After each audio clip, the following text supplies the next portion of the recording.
अलीगढ़ में भीषण गर्मी पड़ रही है और पारा 45 डिग्री के पार चल रहा है। अलीगढ़ में अब ये कहना कतई गलत नहीं होगा कि जहां भीषण गर्मी में आमजन को कूलर और एसी की जरूरत पड़ रही है, तो वहीं दूसरी ओर अब विद्युत ट्रांसफार्मर भी बिना कूलर की हवा के रह नहीं पा रहे हैं।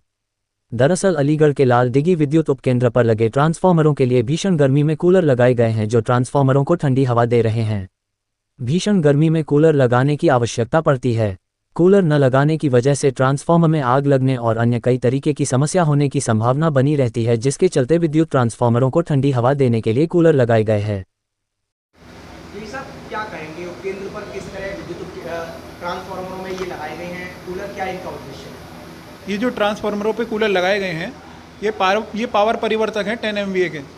इनका जो एक होता है वाइंडिंग टेम्परेचर, एक होता है इसका oil temperature, oil winding temperature, और एक वो वाइंडिंग टेम्परेचर।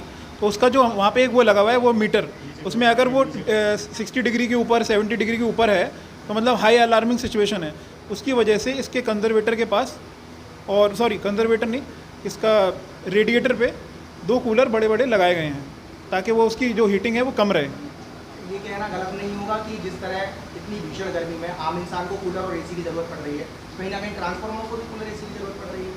हाँ, ट्रांसफार्मर को भी ज़रूरत होती है, क्योंकि उसका मैंने आपको जैसे बताया कि टेम्परेचर 70 डिग्री से ऊपर जाएगा तो वो उसमें हीटिंग ज़्यादा होगी, हीटिंग होने से वो हो सकता है, मतलब उसमें खराबी आ सकती है।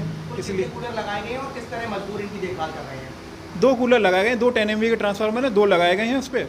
और उसको सुबह एक बार भरते हैं कूलर को 8 बजे और एक बार 4 बजे भरते हैं, और रात तक उसके टेम्परेचर हर घंटे चेक करते रहते हैं टेम्परेचर को।